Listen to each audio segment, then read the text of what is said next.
Am I audible? Just confirm it. Yes, sir, you are audible. Okay.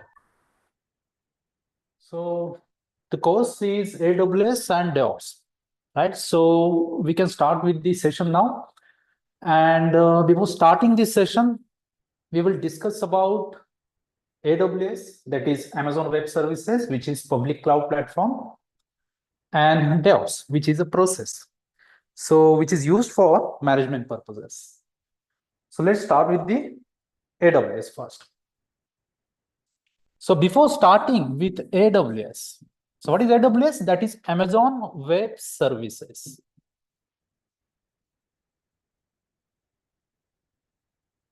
And it's a public cloud platform. When organizations are there and they want to build their infrastructure, they want to save their codes, they want to continue with the development process, releasing the codes. They are using public cloud platforms right now, as the data centers are costly to maintain at the organization level. So they want to save money in terms of CapEx, that is capital expenditure, and OpEx, that is operational expenditure. For example, suppose I am taking a session here. So I need to have table, chairs, etc., etc. So that is a physical quantity, and that will be considered as the CapEx. Whatever things you are buying for running an organization, that will be CapEx. And you're operating them, means here I need to maintain an electricity. I need to maintain a staff over here for the maintenance purposes, and that will be under OpEx. So likewise, for data center, for organization data center, now we want to save money on CapEx level and OpEx level. So rather than having our own data center, we can use cloud platform. And these are the public clouds platform right now we are having, that is AWS. So let's discuss which are the public cloud platforms right now in the market. That is AWS from Amazon, which is a market leader right now. After that, we are having Azure, which is from Microsoft. Then we are having GCP, that is Google Cloud Platform, and from Google itself. So these are a few examples of public cloud platforms. Later on, we are also having Alibaba Cloud, which is from Alibaba, and we are also having IBM Cloud from IBM, Tencent Cloud, lot more clouds are there, public clouds are there. Out of which we have selected for this course for AWS, as most of the part from the market has been covered by AWS resources right now. So we will combine AWS plus DevOps, right? So what is DevOps? DevOps is the set of practices where we can have multiple teams. For example, you are having a development team and you are having operation teams, right? So development team are building codes and operation teams are maintaining it and releasing for the sale in the market. So there is a communication between them. And this DevOps team will work in between them. This is the middleware for development and operations. Both the things can be maintained by them. So that's a DevOps. So there are various tools which will be used for DevOps purposes that we will discuss. But right now, I'm saying that AWS is a market leader, right? So how I'm just concluding that is from the one of the research paper. So we can also Google regarding it. You can search for Magic Quadrant for year 2023 and for the cloud platform services. And here you can see that this AWS at the topmost position. Now this is a research paper. This is a white paper that has been published by the business media. This is not from your entertainment media, right? Entertainment media may be biased, but business media having the conclusions from the researchers, from the clients level.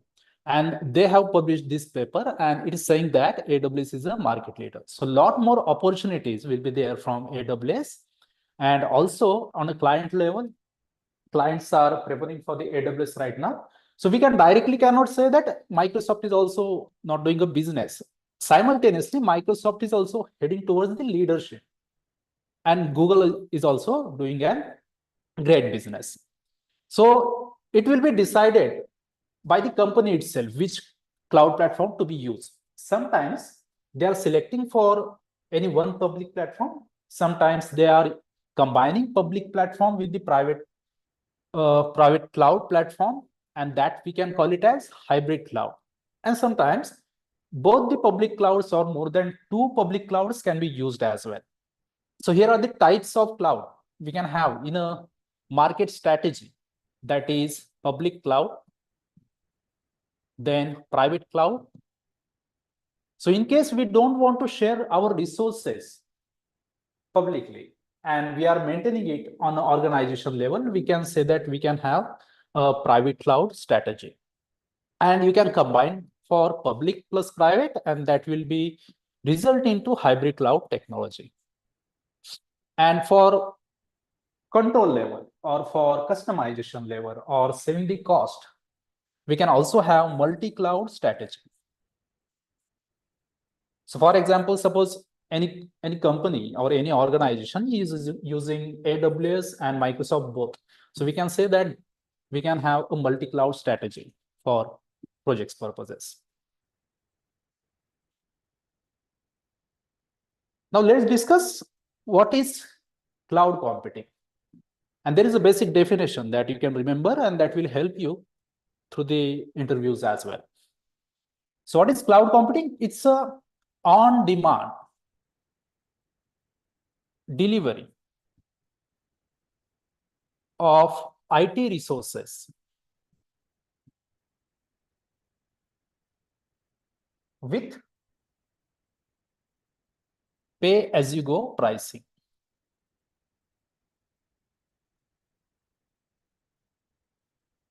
So which are the IT resources that can be available?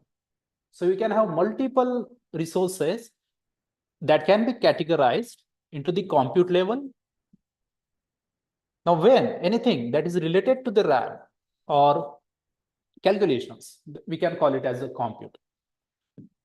The next part is about networking, security, databases, and storages. I will explain this, each concept. So suppose you are buying a physical computer, right? So you are looking for SSD. So what is SSD? Which is used for the storage purposes. So similar type of services which are available in cloud platform, which comes under storages. For example, you can have example of S3, EBS, EFS. These type of services are there. Also, for the project level, you are having databases. You can take example of MySQL. Okay, so a lot more databases are there, and these are the managed services. For example, you can select for RDS service from AWS. On a security level, you can have IAM service that is used for identity and access management. In networking, you can have a VPC service in cloud. That is virtual private cloud. So likewise, for the physical computer, you are having Wi-Fi, LAN, WAN. So these are the network settings. Similar to it, you can have VPC in cloud. And as here, for the physical machine, you are having RAM. So here we can have virtual machine service that comes under a compute sections.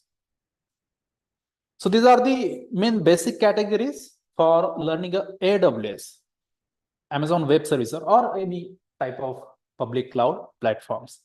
So there are 200 plus services in AWS, and documentation for each service is of thousands of pages. But throughout the course, we will focus on famous services which are important on a project level, also which are important on a DevOps level. So for example, we will go through various tools. Like we can have version control system. So we can go with the Git. So I will let you know why we are using Git. Now, Git is a first software that we will practice on throughout the DevOps service, which is used for version control. Like you all are using WhatsApp, right? So WhatsApp is having specific version dot 2.3 dot dash dash dash likewise. And for the operating system as well, for any software bundle, we are having version control system. So what we are doing via version control system, we are maintaining the code. So your code will be saved on a remote location, and from there you are maintaining it. So you can clone this code at your physical machine. Also, one copy will be there at the remote location. So that's the basic significance of using version control system, and you can release the code easily.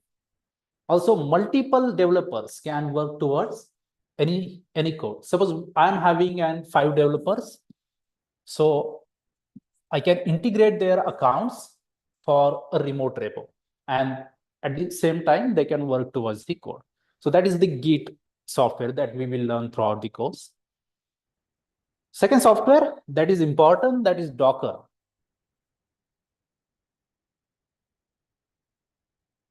Now, as we are building a software and that will be available for multiple operating systems.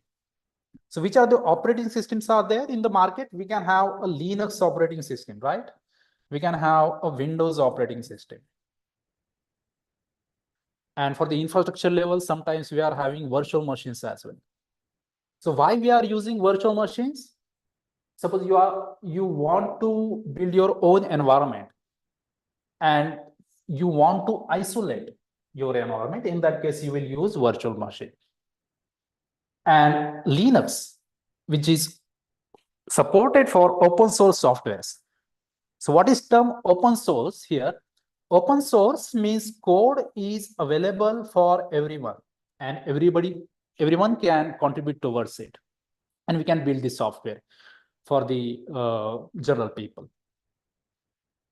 So on a Linux OS, most of the development is being done. Also, lot more servers. About 95% servers are of having Linux operating system. So when you will developing any code on top of OS, these are supported by various libraries. And when you will try for running the same code on different environment, over there, dependency to be set, and that dependency can be maintained via Docker environment. So Docker will provide you containers. So we will learn about the containers in upcoming sessions as well, and you will get idea regarding it.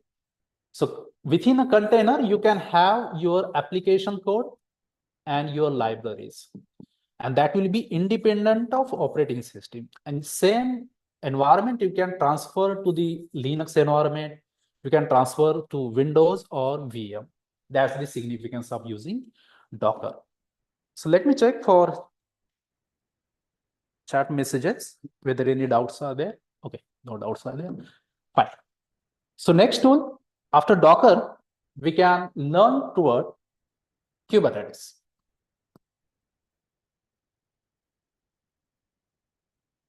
Now, why we want to use Kubernetes? That's maybe a question from your side.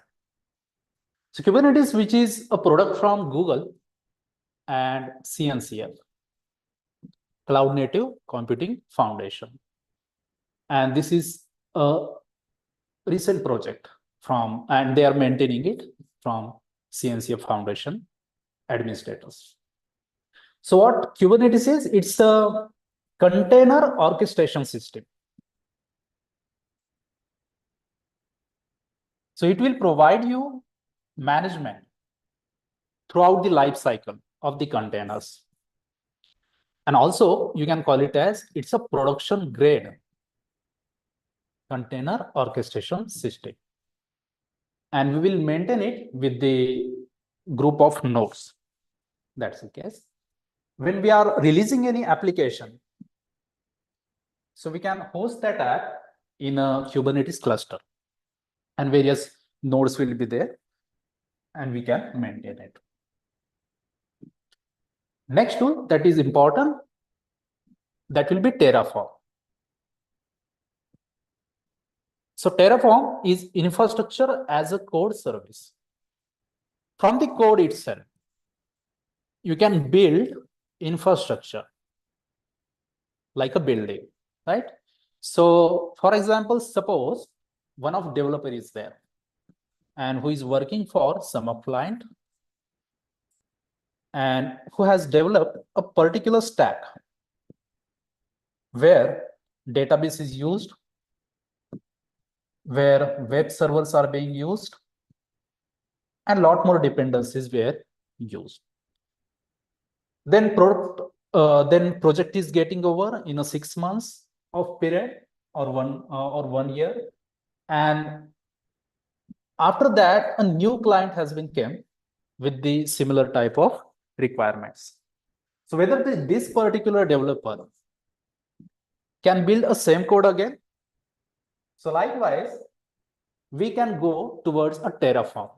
So you can save this particular development stack as a code. And from the code itself, you can build a project again. That will be Terraform tool. And this Terraform tool, which is from HashiCorp, and why using Terraform? You can build resources on various public cloud platforms. So you can use a Terraform and deploy AWS resources, Azure resources, GCP resources, etc., etc. And you can maintain the code as well and their dependency. But permissions need to be provided for infrastructure engineer, then only he can deploy the same. Then after Terraform, we will learn about Jenkins, which is CI/CD, pipeline software. Okay. And we will also learn about the Ansible after it. Ansible, which is used for configuration purposes. Then we will learn about Chef and Puppet. These are also used for maintaining host settings, maintaining dependencies, maintaining software packages on a host level. So that will be basic idea regarding the software that we will practice very soon throughout the course. So before starting with the DevOps, these are the tools and these are the path specific DevOps engineer needs to be followed. So you should have some basic programming language hands-on. Like you can go with Python, Go, Ruby, any language. You can prefer for Python mostly, so that you can just learn about the development life cycle, how we can build the code, what will be the requirement for the project level, then how we are running it, and what will be the result from the code. That's the important thing, because when you're having some development experience, later on you can start with the Docker process, containerizing it as the application level. On operating system, you can learn about the Linux. That's the important thing here, because most of the server OS is Linux, as I have told you. So you should have some hands-on experience on Linux commands. So there, you can also follow some cheat sheets available from the Red Hat website, and you can practice regarding the same. And at the first 2 weeks, we will go through deployment of various web servers. So here is a mentioning regarding the same. That is, here we have mentioned Nginx, which is a web server. Also, we can use IIS server, which is on a Windows operating system. Then learning with the terminal, which is important. So as we are going through the bash, that is born again shell. So I will let you know why we are doing everything from the command line. So as you are familiar with the user interface, right? You are using Windows operating system. But when we want to deal with the servers, these servers are having a Linux operating system and they will be connected via terminals. So as we will use AWS, that is Amazon Web Services, over there you can have an EC2 service via which you can have a virtual machine, VMs. So you can select for Linux VMs over there, and from your physical machine, you will remotely connect to it and you will work towards it. So that your machine, your web server will be always in a running condition. And whatever website you are hosting or whatever application you are deploying, the service will be available for the clients and customer 24/7. That's the significance of using remote servers. So while connecting the servers, you need to go through the terminal setup, right? You can use PuTTY software as well, which is used for remote connection. So in Linux, this terminal is already present, and on Windows, you are having a PowerShell. So when your company is partnered with the Azure, you need to go with the PowerShell script as well. But most of the time, you will use a bash scripting, that is born again shell.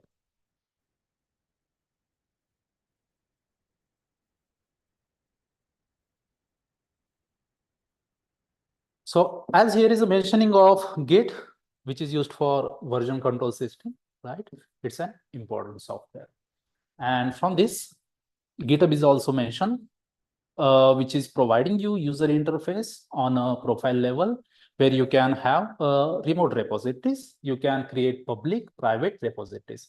But when you will work in an industry, you will have private repositories. In that case, you may have a GitLab type of setup as well. So these are the parallel version control systems. But that is depending on companies to company, organization to organizations, and their partnership as well. As per the cloud level, you can select for AWS, Azure, GCP, any platform, but for the course level, we will select for AWS. Then for the connection purposes, most of the time you will try for SSH connection, that is secure shell connection. When you are connecting from terminal to terminal, SSH protocol, which is at the port number 22, will be used. HTTP, that is where port number 80 will be used, and for HTTPS, port number 443 will be used. So that is on a machine level. And as the containers parts, you will learn about the Docker commands throughout the course. Then part regarding serverless, here we can have AWS Lambda service, which is serverless. So what is happening? Sometimes we are having servers. Sometimes we need to go throughout the functions, running the functions. And from the function itself, your code will be run. So that is AWS Lambda service. So here is a mentioning of CloudFormation, which is parallel to the infrastructure as a code service from AWS, and Terraform that we have discussed, that will be used for deploying resources on AWS, Azure, GCP, etc., etc. That is infrastructure provision. And then for the configuration level, you can have Ansible, Chef, Puppet type of softwares. And for CI/CD, we will follow for the Jenkins, because the questions will be asked in the interviews regarding pipelines. Then for the secret management, we can have a vault type of configuration, which is also a HashiCorp tool. And then for monitoring purposes, we can select for any log management system. Here is just an example of Elasticstack, which is from AWS. Then for container orchestration, as I have told you, we are having a Kubernetes. So managed services from AWS, Azure, GCP, you can practice, Also, I will demonstrate you regarding EKS, that is Elastic Container Service, GKE, which is Google Kubernetes Engine, which is parallel to it, and AKS, that is Azure Kubernetes Service. Also, for the container management, you can have AWS ECS, that is Elastic Container Service. And then you can have a monitoring software as well, which can be used for checking the logs, auditing, etc., etc. So this is just a basic way for learning a DevOps tools. Okay. Now, which are the job positions you can apply for after this course that we will discuss? So as we can categorize regarding a cloud, regarding a DevOps. So if your hands-on is good with the AWS, you can try for cloud engineer position. If you are having some experience on a cloud, you can try for solution architect level. As a DevOps, you can try for DevOps engineer position. If you are having a good hands-on with AWS and DevOps, you can also try for cloud DevOps position as well.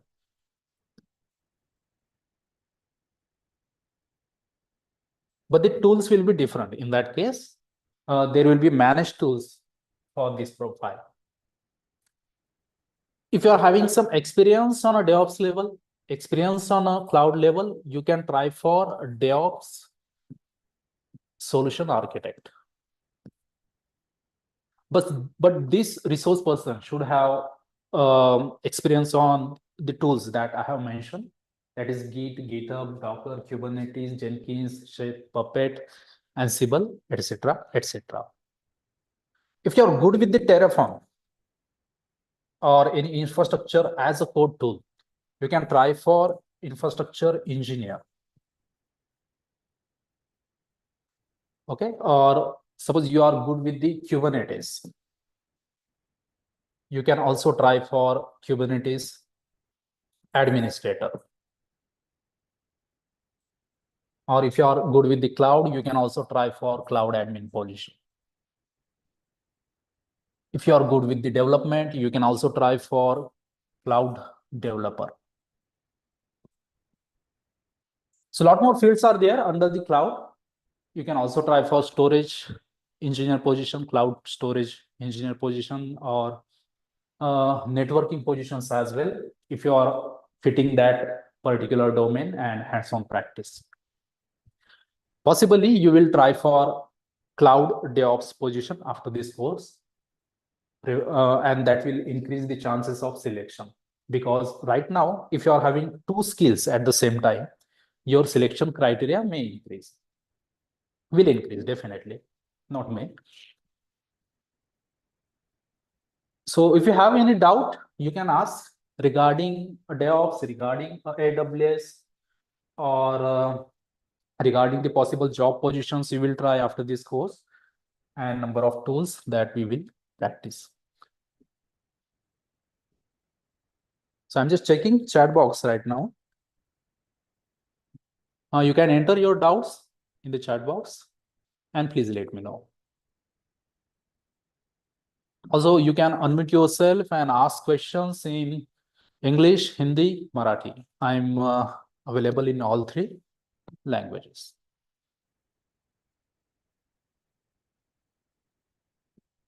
So any doubt regarding AWS, Amazon Web Services? Have you understood it?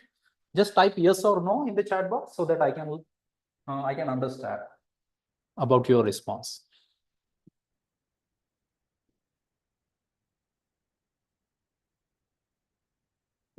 Yes, online students.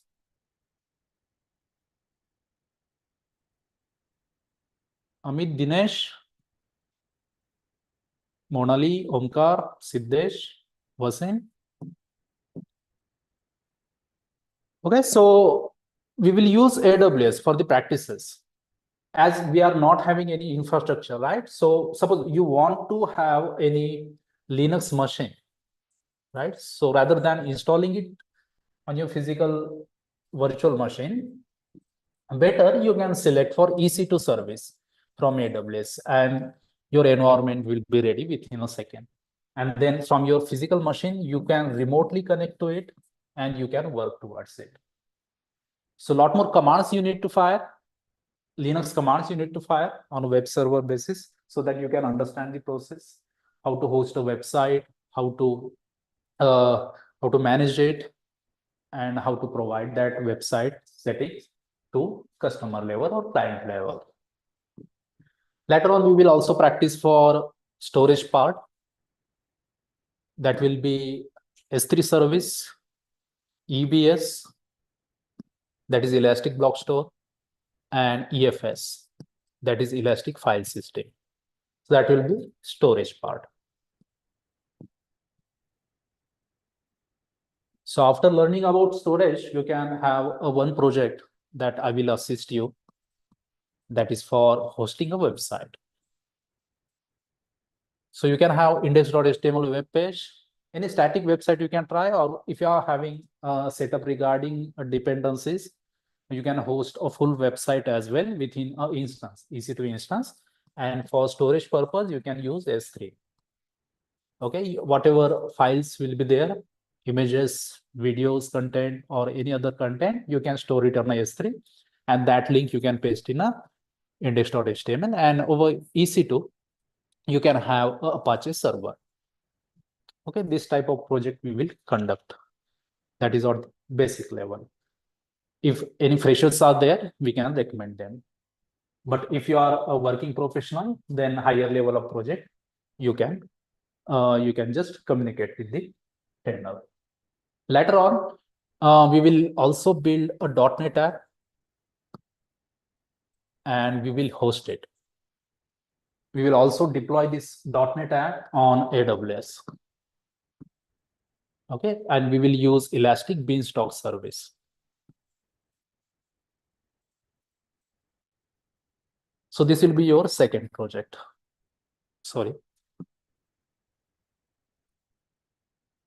This will be your second project.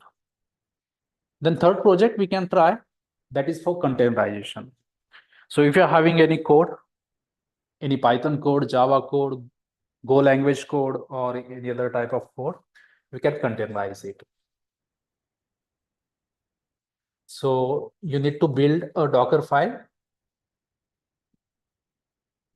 and then throughout the Docker file, you will build an image, and that will be available at your Docker Hub account. Or if you are trying for ECS service or ECR service, over there also you can have a deployment. That will be your third project. After that, we can have a Kubernetes practice. So we will try for Minikube type of project, where you can have a deployment and services, and you can host any app over there. So that will be on your local machine, or if you want to try it on a EC2, that is also possible for saving the cost. If you are using EKS, that is Elastic Kubernetes Service, you will be charged more. That's the case. So after this project, this will be your fourth project. After fifth project, you can have a EKS cluster, and within a cluster, you will go with this some node settings and deployment and managing services over there. Also, you can maintain containers throughout the pods, and we can try for the scaling of our app.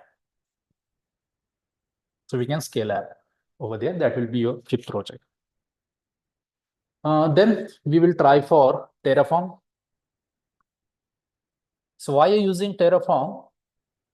We can deploy AWS resources. For example, suppose you want to deploy a EC2 machine.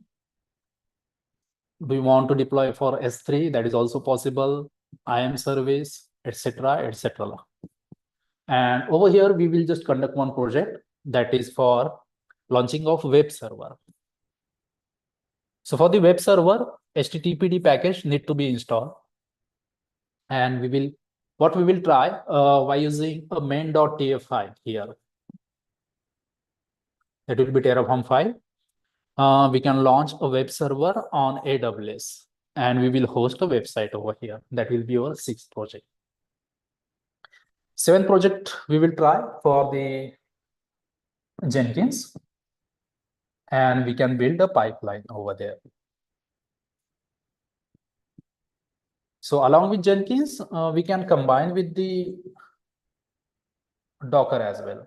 So we can have a Docker setup on EC2, Jenkins setup regarding the same, and whatever image that you are having, you can run that in a pipeline. That will be 7th project. And 8th project that we will try, that is regarding Ansible.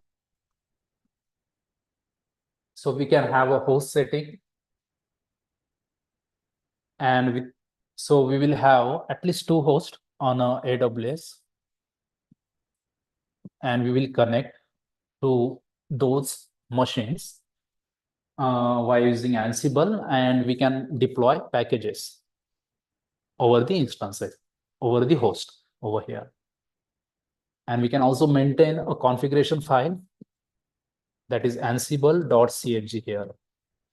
And whatever host details will be there, that will be in etc folder. We can save it, and we can configure well with the help of key pair, and we can connect it. That will be your 8th project.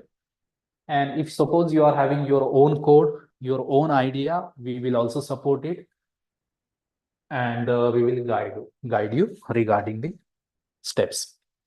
So that's it.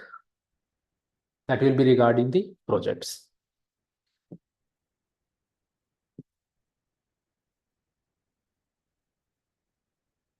So do you have any doubt in AWS part, DevOps tools part, regarding the project part that we will cover? And any other doubt you can ask in chat box.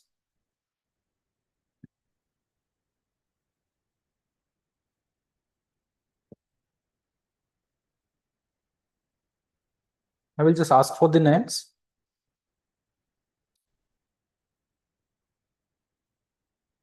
Yes, Aziz, Amit, Dinesh, Surekha, Manish, Monali, Nikhil, Siddesh, Suraj. Any doubts?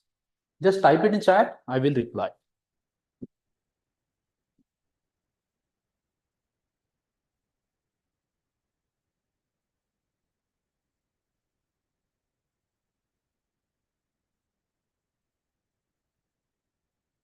Okay, so Ijaz is asking how to land a job in storage, like cloud storage or storage domain.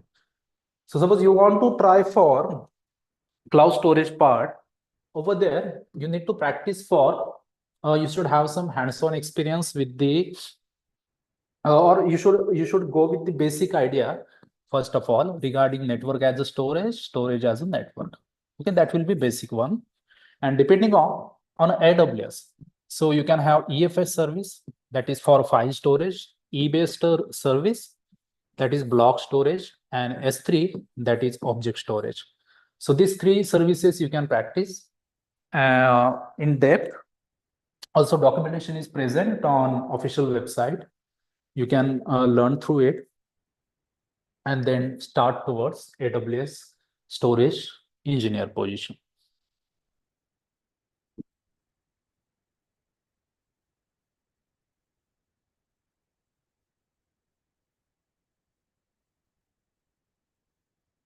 And how to land a job? First of all, when your training is being over, your resume, which is important. So within resume, you should add your proper responsibilities. That should be mentioned. Also, if you want to try for storage position, your project idea or your project use case should have storage services listed. And then you should have roles and responsibility as well regarding it. That should match with your project. That's important. And throughout the pitching, you can just talk about the services that I have mentioned. So job searching is a different thing, because that is depending on how many connections you are having on a LinkedIn, how much quality resume that you have built, also depending on the project that you will showcase. Also, we need to approach. So likewise, some students are only doing the training, but approaching is also important for the HR level. You should connect with the HRs on a LinkedIn. You should read all job descriptions over there, then match with your profile. Continuously updation should be there. Continuously learning process should be there, and then you will land a proper job. So as we are learning about the cloud, I forgot to mention that when you are learning about the cloud, it's a continuous learning.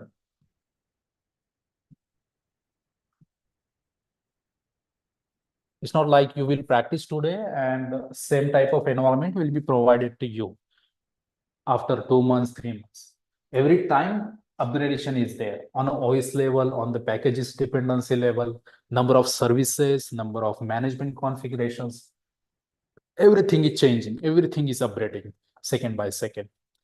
So when you will choose this course, make sure that you are practicing for hours on a daily basis. You are trying new things on a daily basis. Then only success is 100%. Also, you should have a AWS console. So right now, I'm just showing you how the console look like. So it's not a software, right?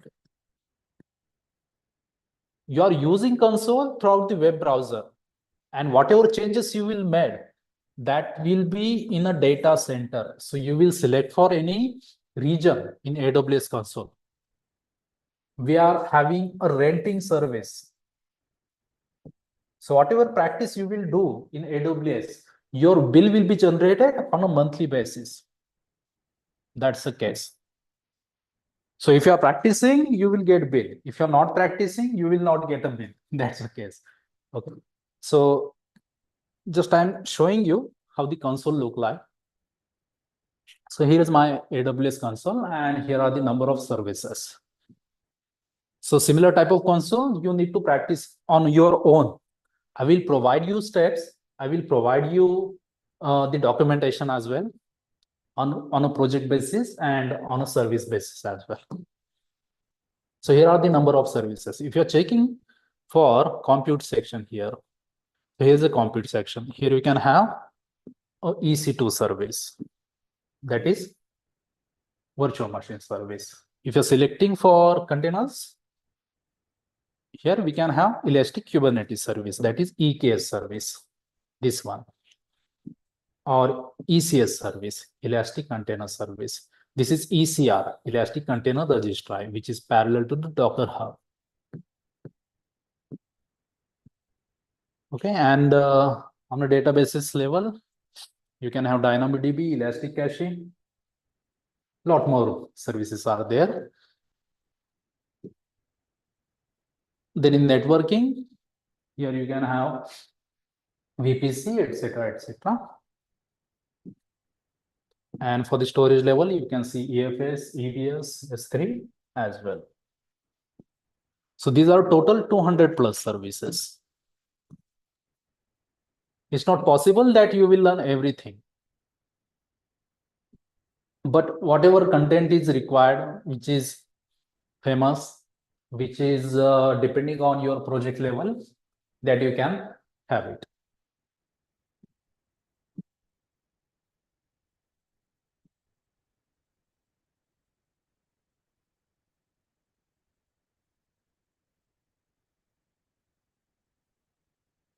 Okay.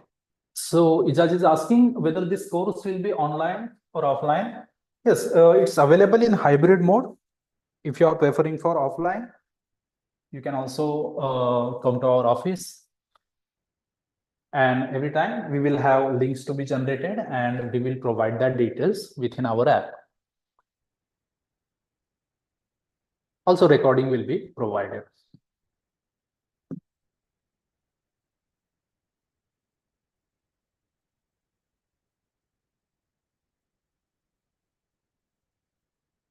You can enter your doubt. We are having 5 minutes left. You can ask any doubt in chat box.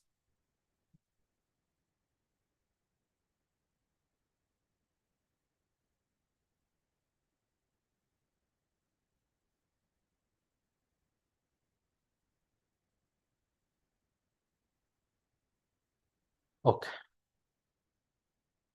Okay, we can stop here. And thank you very much for joining this session. And now management will contact with you. I'm stopping my screen.